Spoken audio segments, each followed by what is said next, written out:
ورجعنا لكم بفيلم جديد وهو برق بنزين الجزء التاني، وبيبدأ فيلمنا مع العميل السري فين اللي بيوصل لنص البحر بمساعدة السفينة وبيتسلل عشان يدخل سفينة تانية، وبيشوف البروفيسور زي وده بقى مجرم خطير جدا، وبيستلم هو وعصابته طارق في جهاز فتاك، وبيقدر فين يصورهم عشان يبعت الصور للقيادة. وبعد ما أخد الصور لقى عميل سري كان يعرف مسكوه وقتلوه، واتعصب جدا واتكشف مكانه، وبدأ كل أفراد العصابة يهجموا عليه، ومرة واحدة عمل حركة لولبية قتل بيها المجرم اللي بيجري وراه، وكمان فرقع قنبلة وكسرهم كلهم، وفضل يجري لحد ما وصل لمهبط الطائرة وحصروا كل المجرمين، بس عمل حركة خطيرة جدا ونزل في نص المحيط، ومرة واحدة اتحول لسفينة. بعدها كل أفراد العصابة نزلوا على المراكب بسرعة البرق وضربوا عليه بكل الصواريخ. بعدها ضحك عليهم وعمل إنه مصاب، بس في وقتها كان اتحول لغواصة وقدر يهرب منها. بعدها بنروح لمدينة رادياتور وبنشوف مايتر بينقذ واحد صاحبه عطلان وبيكون ماشي بطيء، لكن أول ما بيشوف برق بنزين بيمشي بسرعة جدا، وبدأ يسلم عليه وأخده وخلاه يشوف الكاس الجديد وقال له أنا مش فرحان زي زمان. وطلع كلامه ده صح، بس برضه مقدرش أسيب حد تاني يفوز.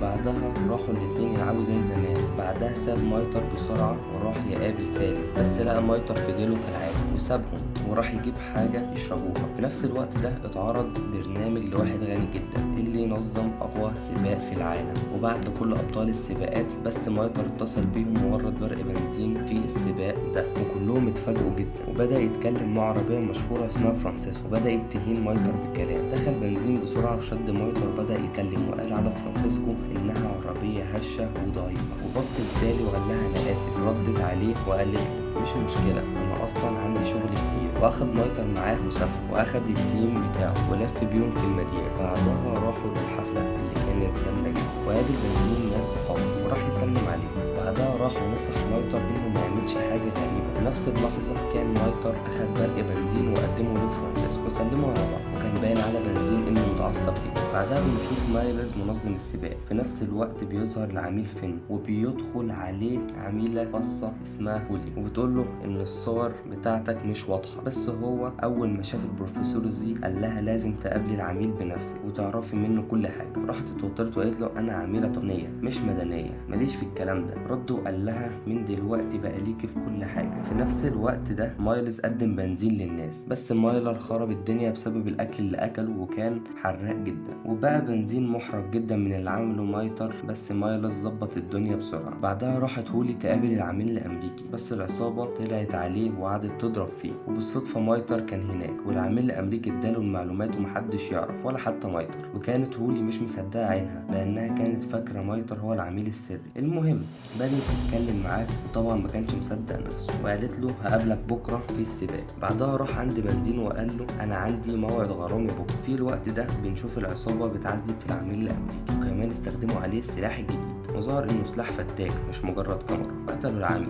وعرفوا ان مايتر اللي معاه المعلومات السريه، والبروفيسور زي امر كل رجالته انهم يلاقوه ويقتلوه. تاني يوم في اليابان بداوا يحضروا حلبة السباق. بعدها بنزين عمل الحركه بتاعته المشهوره، وهي انه يقول انا سريع، بس وقتها سمعه فرانسيسكو وضحك عليه وقال له انا اسرع منك ب3 اضعاف. وقتها بنزين اتعصب جدا وقال انا لازم اهزمه. وانطلق كل المتسابقين، وكانت الحلبة فيها اكتر من شكل، ومنها الأرض الترابية اللي بنزين محترف فيها، وقدر يسبق فرانسيسكو. بعدها بنشوف إن العصابة بدأت تستخدم السلاح مرة تانية، وفجرت أول عربية سباق وتاني عربية سباق. بعدها العميلة هولي بتشوف العصابة رايحة عشان تمسك مايتر. في نفس الوقت العميل فين بيتحرك بسرعة وبيقول لها خرجيه من هناك في أسرع وقت. راحت هولي تكلمه بسرعة وقالت له يخرج من هناك، فسمع مايتر كلامها وراح عشان يخرج، بس العميل فين لحقه وضرب العصابة بسرعة جدا قبل ما مايتر حتى ياخد باله. بعدها بننتقل لبنزين اللي بيكون فرانسيسكو سببه بسبب غباء مايتر. في نفس الوقت ده بيكون العميل فين بيتكسر في العصابة وبينقذ مايتر. بعدها بنشوف ان فرانسيسكو كسب السباق وبنزين المركز التاني. بعدها بنزين لاحظ ان مايتر رجع وراح اتكلم معاه وبدأ يزعله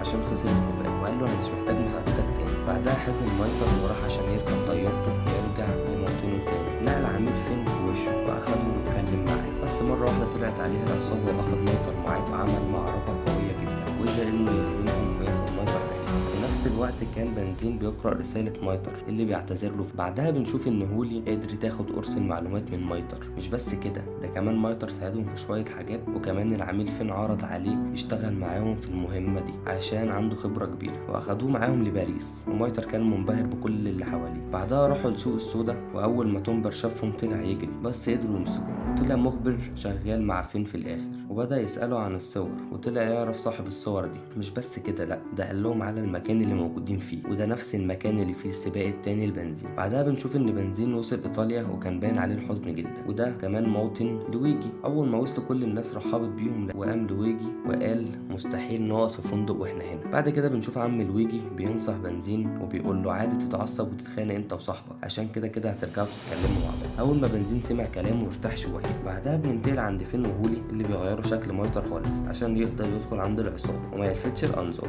وحاولت هولي تعالج حاجه فيه بس رفض، وقال لها ده جزء من حياتي وذكرياتي مع صديقي العزيز بنزين. ومره واحده بنشوف العميل فين بيقرر يحط اسلحه لمايتر عشان يدافع عن نفسه. بعدها بنشوف ان كل العربيات وصلت لحلبة السباق، وكان باين على بنزين انه زعلان جدا عشان عايز مايتر يكون معاه. في الوقت ده بنشوف فرانسيسكو بيروح عند بنزين وبيقول له انا كمان زعلان عشان بعيد عن امي والوطن بتاعي. بعد كده بنشوف ان فرانسيسكو طلع بيضحك عليه، وان امه كمان موجوده عشان تحضر السباق. وانطلقوا كل المتسابقين. في الوقت ده بنشوف هولي بتروح تقدر تخطر العربيه علشان مايتر ياخد مكانه، واتنكر مايتر واخد عربيه من العصابه ودخلها المبنى. واول ما دخل فاجئ جدا من المكان وقعد يتكلم بسرعه كبيره. راح واحد من العصابه بيقول له انت غريب النهارده. رد مايتر وقال له اسكت انت، الشرطه بتدور عليك في فرنسا والمانيا ومطلوب من اماكن تانية كتير. رد عليه بسرعه وقال له خلاص اسكت، انت هتفضحنا وهتحبسنا كمان. راح رد صاحبه قال له مالكش دعوه بيه النهارده، شكله مش في المود. ودخلوا قاعه الاجتماعات، والرئيس كلمهم وحمسهم، وبداوا يستخدموا الجهاز وقتل كل المتسابقين. وطلع ان بيعمل كده عشان الوقود البديل محدش يستخدمه، وكمان العصابة عندهم أكبر احتياطي وقود في العالم، ولو خطتهم نجحت هيبقوا أقوى عربيات في العالم. في الوقت ده بنشوف فين وهو رايح عشان يضرب رجال العصابة اللي بيستخدموا الكاميرا، وقبل ما يوصل لمسه مغناطيس قوي جدا في طيارة وأخده مكان بعيد. بعدها بنشوف مايلز مخترع الوقود البديل زعلان جدا، وقرر إن السباق التالت والأخير مش هيستخدموا فيه الوقود البديل. في الوقت ده كل العصابة فرحت بنجاح الخطة وبدأوا يحتفلوا، والعميلة هولي اتمسكت هي كمان من أفراد العصابة. في الوقت ده بنشوف بنزين بيقول للصحافة إنه هيختار الوقود البديل في آخر سباق ليه، وده عشان هو متأكد إنه آمن وما حصلوش حاجة منه، ومش هو السبب في حرق عربيات السباق. أول ما العصابة سمعت اتعصبت جدا، ورئيس العصابة كلم البروفيسور زي وأمره إنه لازم يقتل برق بنزين. بعدها زي أمر رجالته والعصابة كلها إن بنزين لازم يخسر آخر سباق ويموت. أول ما مايتر سمع الكلام ده قال لأ، وخبط والتنكر بتاعه باظ، والعصابة رفعت عليه السلاح، وهو في نفس الوقت رفع عليهم الرشاش وبدأ يضرب عليهم، وقدر يهرب بطريقة جامدة جدا.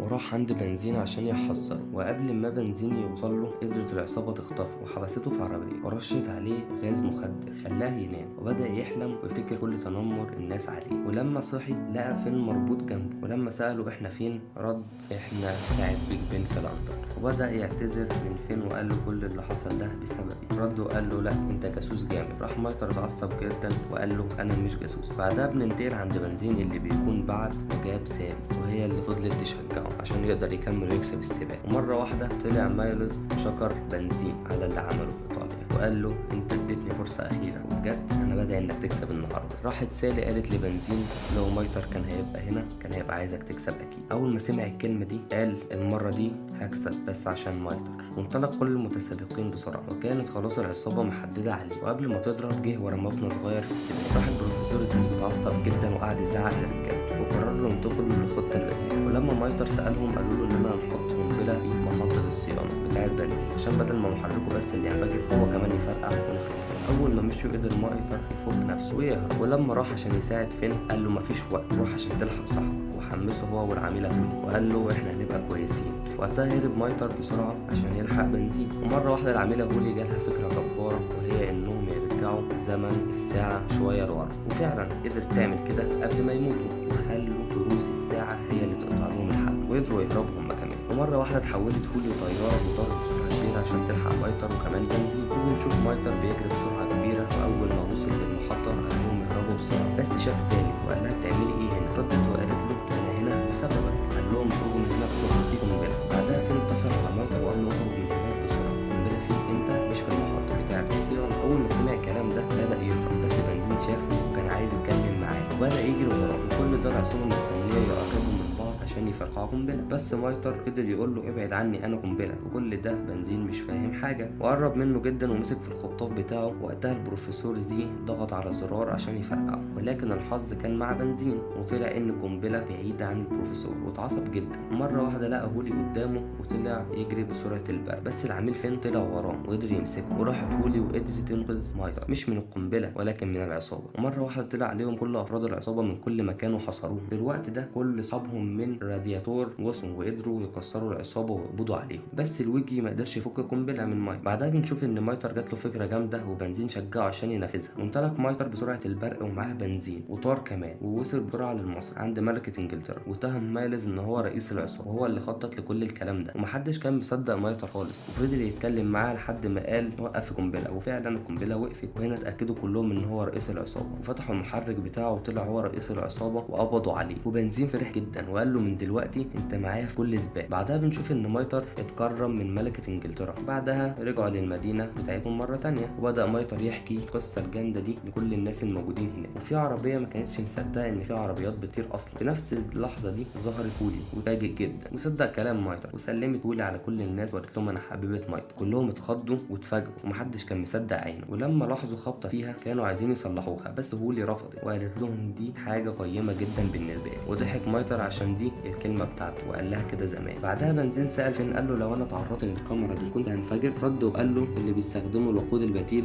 بس هم اللي فرقعوا. بعدها بنشوف كل عربيات السباق في الرادياتور عشان يعملوا سباق من غير صحافة ولا اعلام ولا كاميرات ولا اي حاجة. وفرانسيسكو قابل سالي، بعد ما اتكلمت معاه راحت بتقول لبنزين ده مش وسيم، راح فضل يضحك عليها. في الوقت ده كل العربيات جهزت عشان يبداوا السباق وانطلقوا كلهم. في الوقت ده بنعرف ان فين وهولي كانوا جايين عشان ياخدوا مايتر في مهمتهم الجديدة، وده طلب من ملكة انجلترا بنفسها. رد عليهم وقال لهم انا مش جاسوس، ورفض العرض بتاعهم وقال لهم انا هنا في موطني ومع اهلي. وخلى فين يديله جهاز السرعة اللي كان بيستخدمه في انجلترا، وبدأ يتسابق معاهم. ودي بتكون نهاية فيلمنا النهاردة. لو عجبكم الملخص ما تنساش اللايك والاشتراك في القناة.